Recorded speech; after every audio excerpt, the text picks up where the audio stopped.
Bonjour et bienvenue dans un nouvel épisode de Spleen et Idéal. Aujourd'hui, je vous partage une œuvre par époque.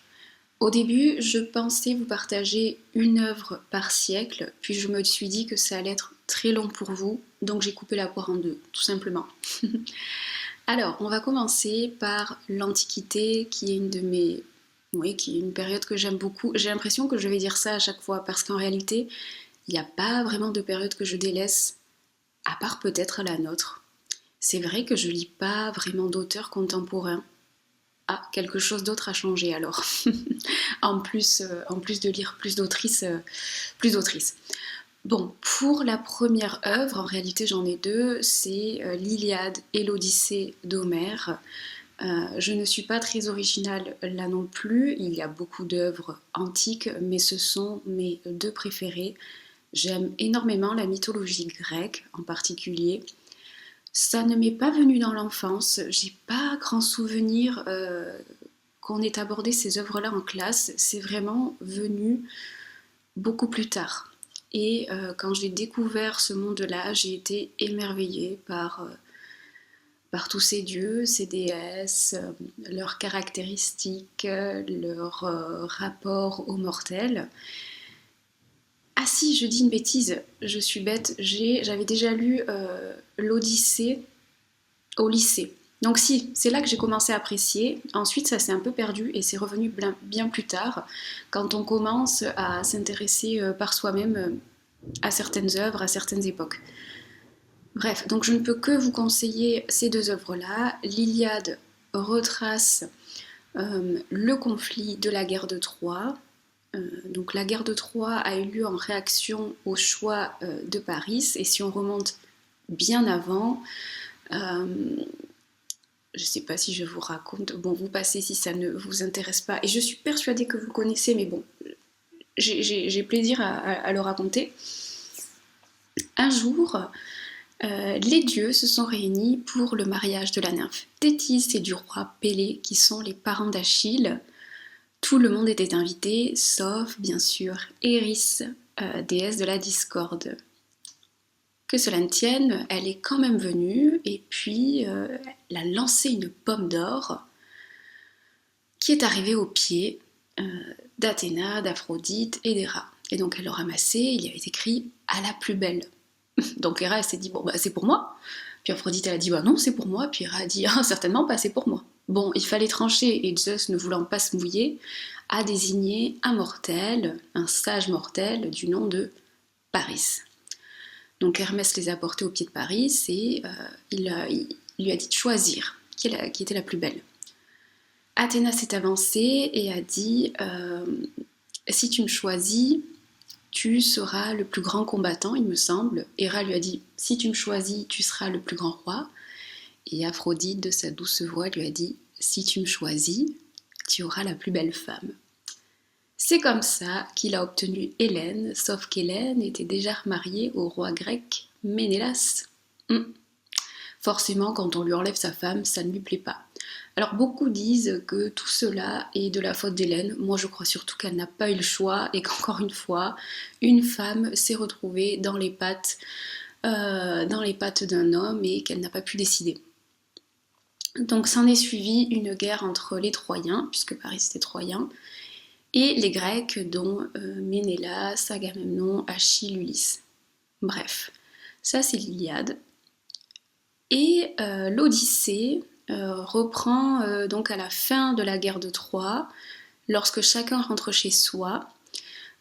Ulysse et ses compagnons, quant à eux, peinent à rentrer puisque ils débarquent sur une île, l'île aux Cyclopes, où il se passe quelque chose qui va déterminer sa vie, qui va retarder son retour à Ithaque de 10 ans. Grosso modo, pardon.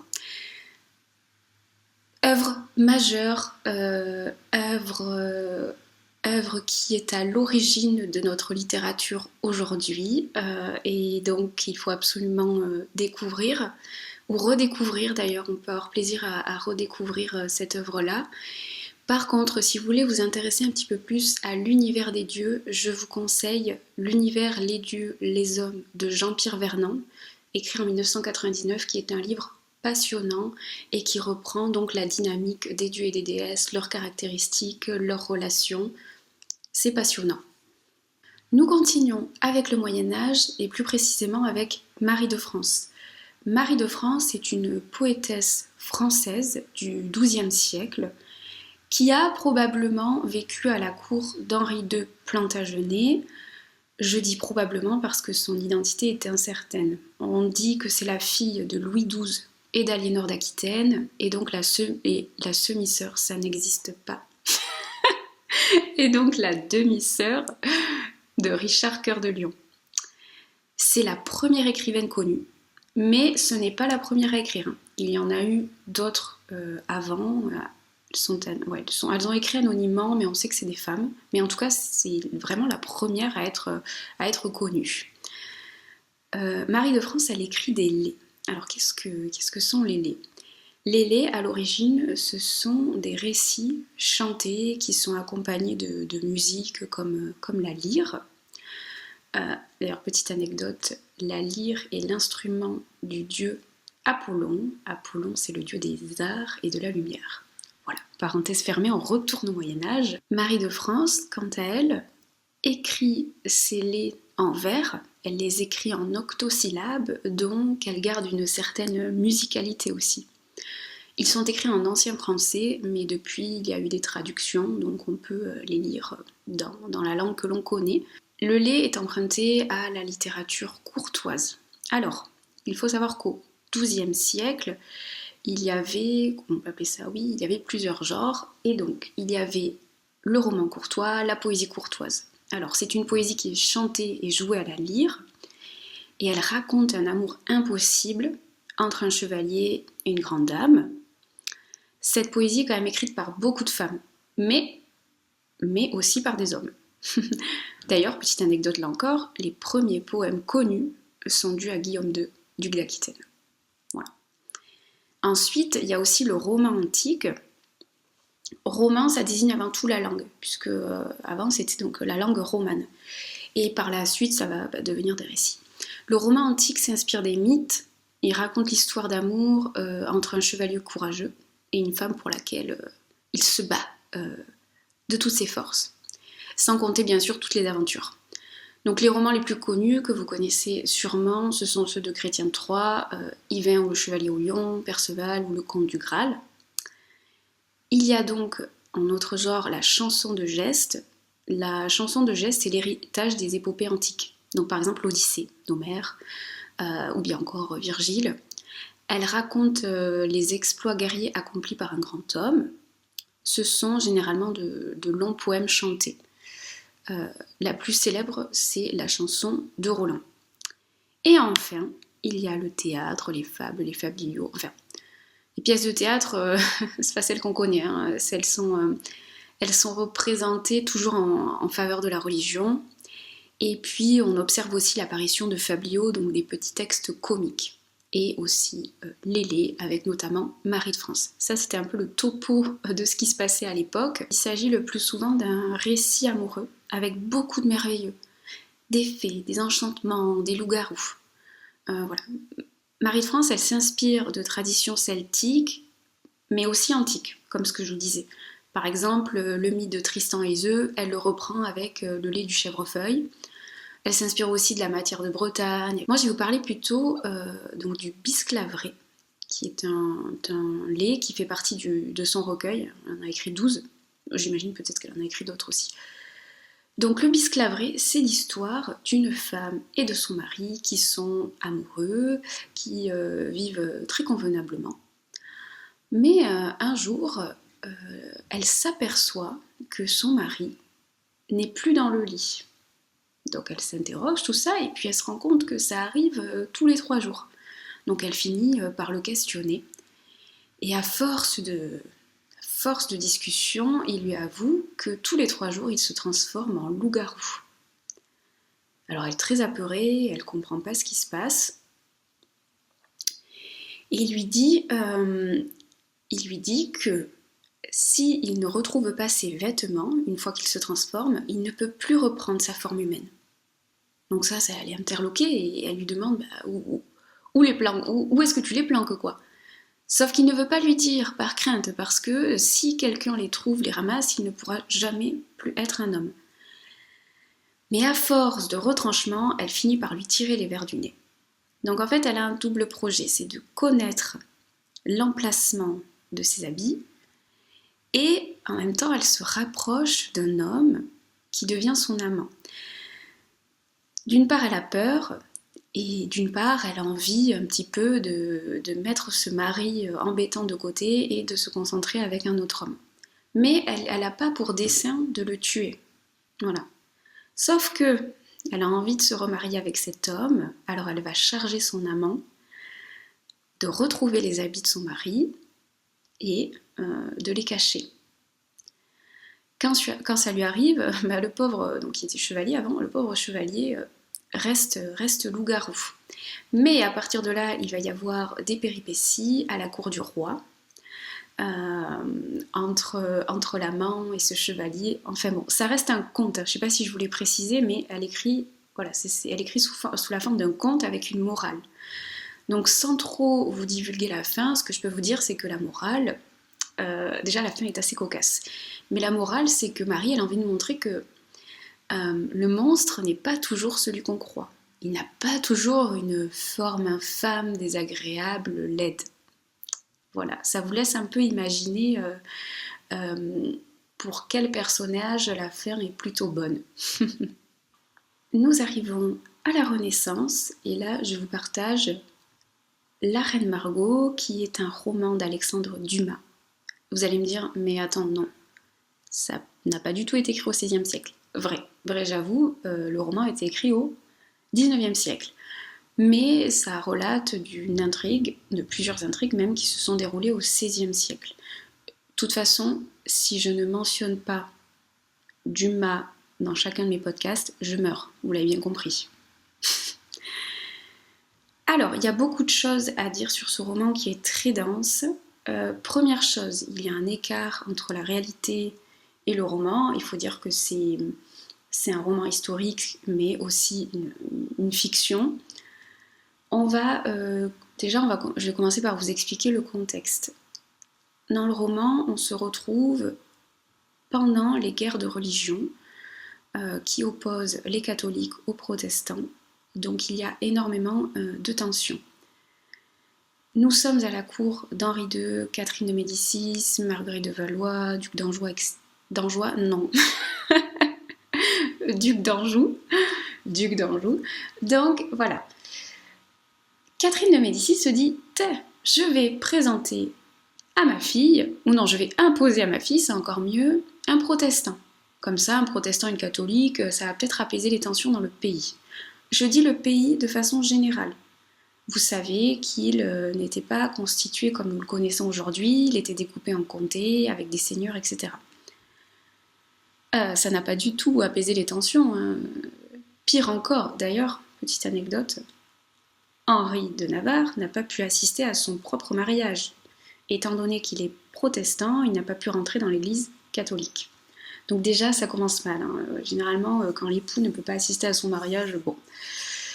Et il faut dire qu'ils ne se sont pas très bien entendus durant leur vie, ils ont même fini par divorcer. Margot a quand même conservé son titre de reine parce qu'elle y tenait beaucoup. Elle s'est même occupée plus tard du fils d'Henri IV, hein, le petit Louis XIII, pardon. Décidément, je vais vite en besogne. Voilà, donc on est vraiment dans une ambiance très tendue, qui ne s'apaise pas, et même pire, hein, puisque Catherine de Médicis va être l'inquisitrice de la Saint-Barthélemy, qui est un massacre des protestants par les catholiques, donc qui est tout simplement affreux. Il y a des gens qui sont jetés dans la Seine, qui sont tués, enfin bon, c'est vraiment horrible. Donc voilà, on est un petit peu au milieu de tout ça, et donc il y a plein de péripéties, d'intrigues, de drames, de cachotteries, de secrets. Et là où c'est vraiment différent entre la réalité et la fiction, c'est que la reine Margot, parce qu'on lui a proposé d'annuler le mariage, tellement c'était tendu, mais elle a dit non. Vous n'arrêtez pas de décider pour moi, j'ai envie j'ai envie d'être active, j'ai envie de conserver mon titre de reine et je vais faire ce que je dois faire, je vais faire mon devoir. Dans le roman, elle est donc assez fidèle, assez loyale à Henri. Ensuite, il y a une autre intrigue. Il y a une intrigue entre Margot et le comte de la Motte. Ils développent des sentiments l'un pour l'autre. Mais le comte de la Motte est lui aussi fidèle à Henri de Navarre, puisque c'est lui qui parfois va révéler des complots contre lui, c'est lui qui va le protéger. Voilà. Je ne vais pas tout vous dévoiler, le but étant de vous donner envie. Si le XVIe siècle et plus particulièrement la cour des rois, les intrigues, les drames, les cachotteries, les secrets vous intéressent, alors vous allez adorer ce roman. Honnêtement, je l'ai lu presque d'une traite. J'ai eu énormément de mal à le lâcher parce que c'est incroyablement bien écrit, mais bon, ça vous l'avez compris, je suis pas objective avec Dumas. Mais par contre, c'est une plume très accessible. Enfin, très accessible. Oui, c'est accessible. Après, est-ce que je suis fiable pour vous dire ça? Non, je ne l'ai pas trouvé difficile, honnêtement. Et puis, on est sans cesse embarqué par il y a quelque chose qui se passe là encore. Finalement, on se rend compte que machin et machin sont en train de comploter. C'est passionnant. C'est dans le podcast, je vous disais aussi que je n'avais pas aimé l'adaptation de la reine Margot avec Isabelle Adjani parce que Margot était dépeinte de façon très dépravée. Margot, c'était quelqu'un de très cultivé, très érudit, qui parlait beaucoup de langues, qui s'intéressait à énormément de choses. Elle a même eu, un petit peu plus tard dans sa vie, une cour avec notamment Montaigne. Elle a écrit aussi ses mémoires. Je trouve quand même que c'est un personnage passionnant. Après, oui, c'était quand même quelqu'un de très volage, qui avait connaissance de sa beauté et qui ne s'en cachait pas. Elle a eu beaucoup d'amourettes, elle est parfois tombée amoureuse. Et puis, elle a fait de très mauvais choix. Elle a été très incomprise, elle s'est mis beaucoup de personnes à dos, dont Henri IV. J'espère que je vous aurai donné envie de lire ce livre. Et bien maintenant, nous allons passer à l'Assommoir de Zola. On change complètement de registre, on passe à une autre époque. L'Assommoir est un roman écrit en 1876. Je ne vous présente pas Émile Zola. Émile Zola, c'est le chef de file du naturalisme. Le naturalisme découle du réalisme. En gros, le réalisme, c'est la volonté des auteurs à montrer la réalité telle qu'elle est. C'est-à-dire, si la réalité n'est pas jolie, et bien dans ce cas-là, ce ne sera pas joli. C'est très mal perçu à l'époque, puisque voilà, y a le romantisme, il y a toujours enjoliver les choses, rendre beau, rendre poli, tout ça. Et le naturalisme, c'est étudier un groupe d'êtres et leurs relations entre eux. Je vais plutôt vous lire une citation qui résume bien ça. C'est une citation écrite par Zola dans la préface La Fortune des Rougon en 1871.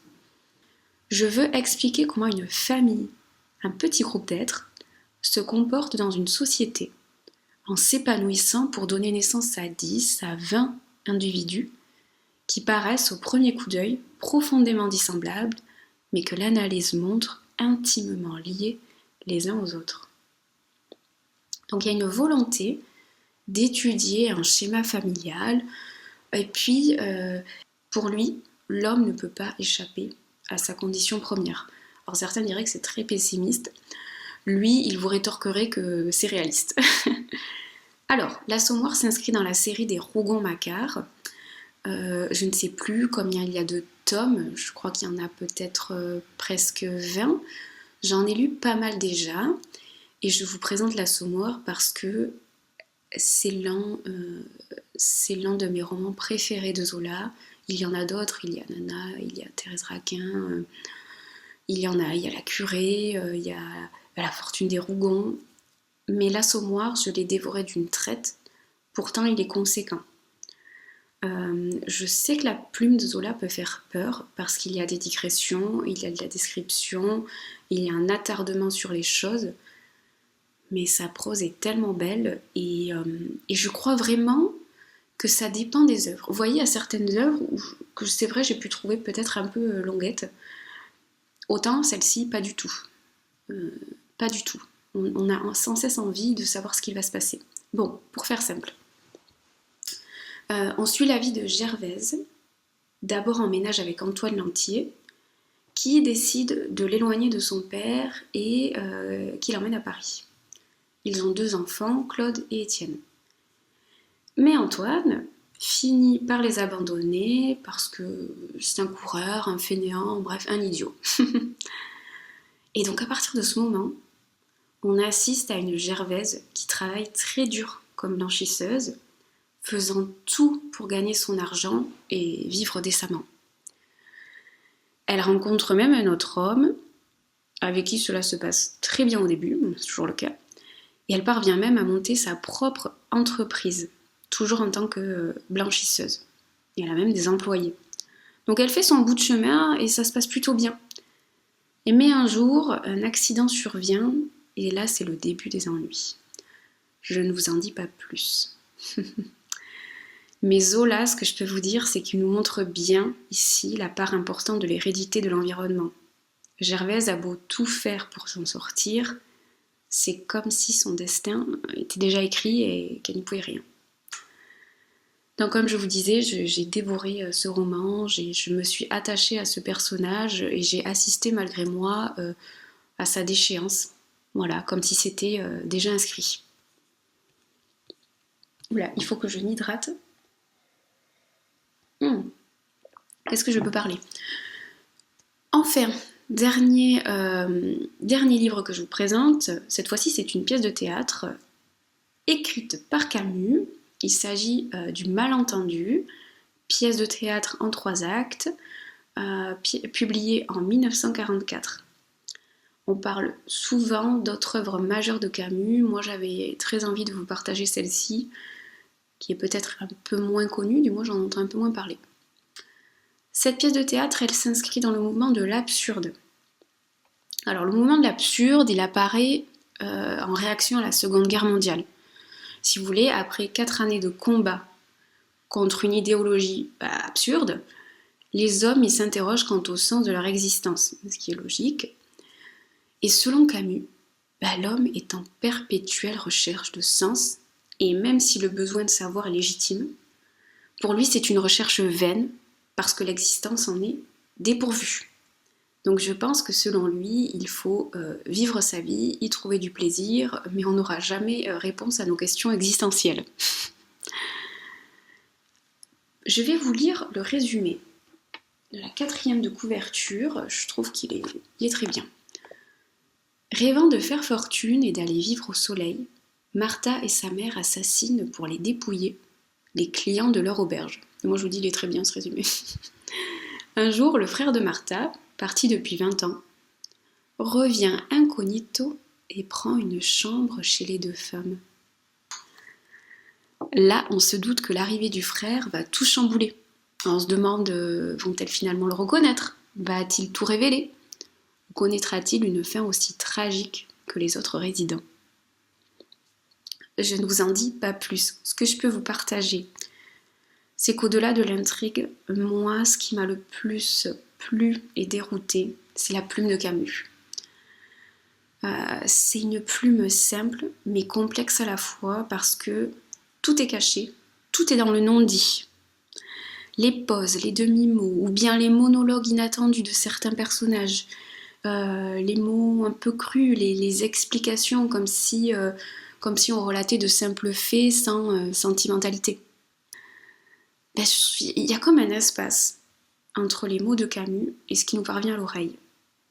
Et dans cet espace très agréable, il y a un monde d'interprétation laissé au lecteur. Alors je m'emballe peut-être, mais c'était mon ressenti à la première lecture. Et je crois aussi que j'aime cette sensation de mots un peu tout nus, qui paraissent simples, encore une fois presque sans sentiment, mais qui en réalité ne le sont pas du tout. Et pour terminer, une citation. Ah mais non, j'ai encore un roman, mais oui, et oui. Citation. J'en ai assez de porter toujours mon âme J'ai hâte de trouver ce pays où le soleil tue les questions. C'est pas magnifique?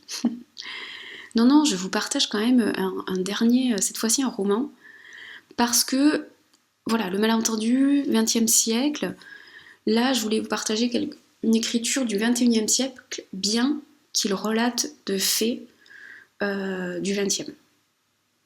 J'espère que vous me suivez toujours et que je ne vous ai pas perdu. Et que vous n'en avez pas assez de m'écouter. Moi-même là j'en ai pas assez de m'écouter. Alors, je vous partage L'amie prodigieuse d'Elena Ferrante. Elena Ferrante, je ne sais pas s'il faut ajouter un petit côté italien. Mais j'imagine que oui.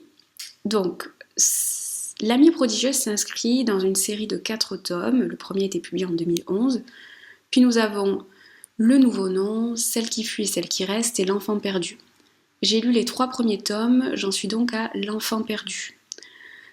Il s'agit d'une fiction autobiographique qui raconte l'amitié entre 2 jeunes femmes, donc entre Elena, appelée tantôt Lenuccia, Lenou, et Lila, appelée tantôt Lina ou Raffaella. Elles sont liées par une amitié très forte. Et elles sont issues d'un quartier de Naples dans les années... donc on se situe dans les années 1950. Donc on va suivre toute la relation depuis l'école primaire jusqu'à leur vie d'adulte, leur vie de mère et plus encore. Moi, c'est ça qui m'a plu, voir cette évolution, toujours dans cette idée de décortiquer un peu le rapport à soi quand on vieillit, le rapport aux autres, comment nos relations changent, et puis surtout découvrir l'Italie du Sud dans les années 50. Les descriptions, le pittoresque, comment c'était finalement.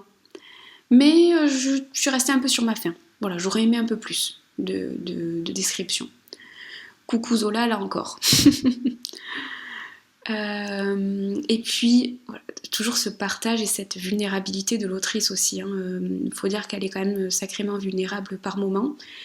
On découvre quelqu'un qui a très peu confiance en soi, qui est très influençable, qui a sans cesse besoin de la validation de son ami. Mais par moments, on a envie de la secouer aussi et de lui dire de faire son chemin. Voilà, parce que Lila, elle est surestimée, je pense. Elle est très intelligente, elle éblouit un peu tout le monde, mais son caractère lui gâche certaines perspectives, je pense. Et donc, je n'arrive pas trop à répondre à cette question, amie fidèle ou amie jalouse. Voilà. Peut-être qu'à la fin de L'enfant perdu, j'aurai réponse à ma question. J'espère que cet épisode vous a plu et vous a donné envie de lire ou de peut-être relire une des œuvres que j'ai évoquées. N'hésitez pas à me communiquer vos impressions. Et puis je vous souhaite une très bonne journée.